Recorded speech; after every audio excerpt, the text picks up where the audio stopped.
if you put data centers in the wrong place in the world, you're going to have growth at risk. Tim, Richard, thank you so much for being here. Tim, this first question is for you. What regulatory trends and priorities should leaders really be taking into 2026? It's such a great question because, this whole field started off in a regulatory manner when we worked on clean air, clean water, and that kind of thing, and then it became voluntary. And for many, many years, companies have reported voluntarily. The new trend right now is for companies that report their sustainability results voluntarily is now they're going to be forced to report those in their financials. So it has to be audited, assured, timely, comparable, all things that companies really haven't figured out how to do yet. And honestly, that's going to take some time and effort. So what we've been telling our clients is start now. Work through the process, go through it a couple of times, figure out where the kinks are so you can get it right when it actually is required by governments. And right now we're tracking about more than 60% of the global economy will require greenhouse gas reporting in just the next few years. So that's what I think companies should be focused on. Richard, and how can companies manage the cost of sustainability initiatives and also getting this long-term value? Yeah, I think today the question on cost is really one of competitiveness, innovation, and compliance. Those are the things to focus on. So really, it's around value. It's not necessarily around how much my sustainability issue is going to cost me to analyze and how much is that team going to cost me. When we look across the industry, whether it's with corporations or financial institutions, we are seeing definitely like a right sizing of certain teams, but an integration into other teams for sure.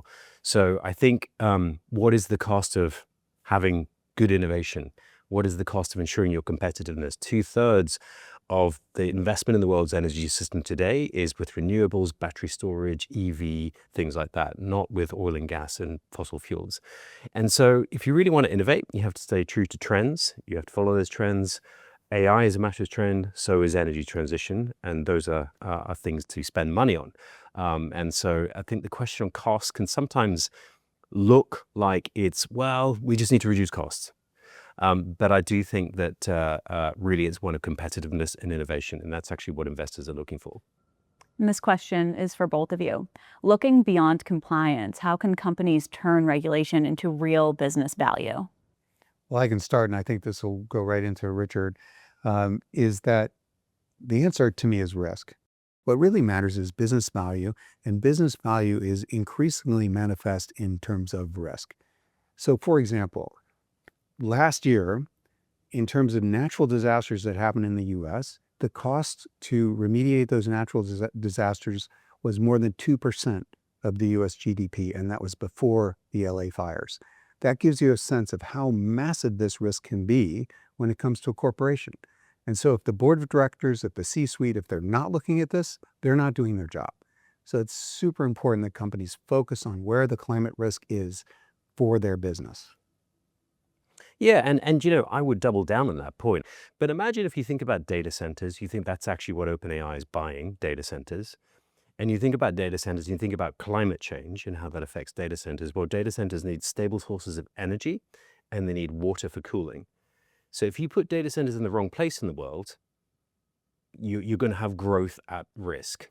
That's something that investors are very focused on in both public and private markets. It's something a lot of companies are focused on too. Flip that into innovation then. How do you ensure that you are competitively positioned with respect to that risk?